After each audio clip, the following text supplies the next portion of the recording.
al telegiornale di Zwischenberg Channel parleremo della scelta del sindaco Massimo Bitonci di chiudere un market etnico per 3 mesi, delle retate del reparto prevenzione crimini della Polizia di Stato e infine un'ampia pagina dedicata allo sport con il calcio Padova che rischia di affondare. Tra poco questo e molto altro al telegiornale di Zwischenberg Channel.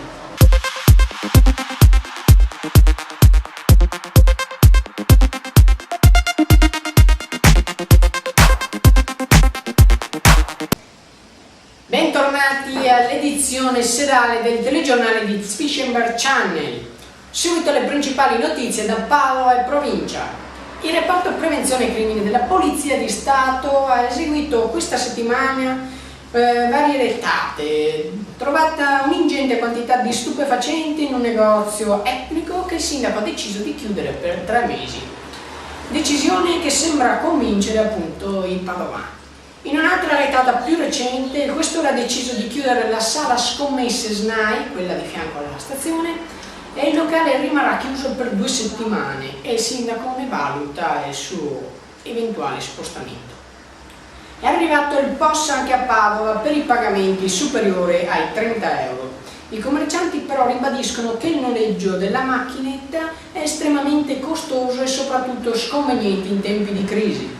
Per il momento non sono previste sanzioni per chi non adotta la macchinetta. Bitonci e il nuovo ospedale sembra che la cosa non sa più da fare. Il sindaco preferirebbe ristrutturare e ampliare il polo già esistente, per questo chiederebbe alla regione 300.000 euro.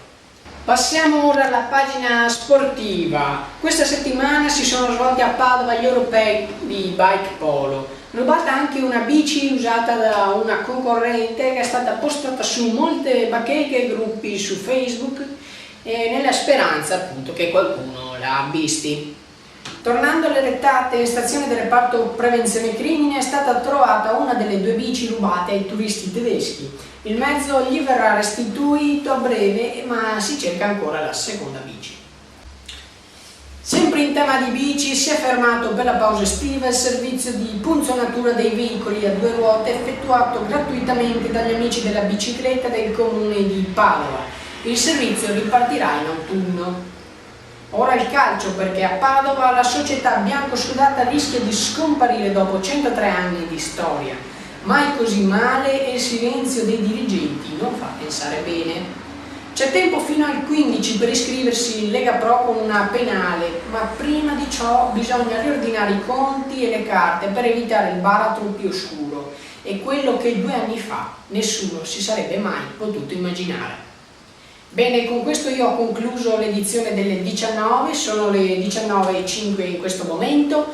Grazie per averci seguito, noi ci vediamo giovedì prossimo sempre con le news, sempre qui su Zwischenberg Channel.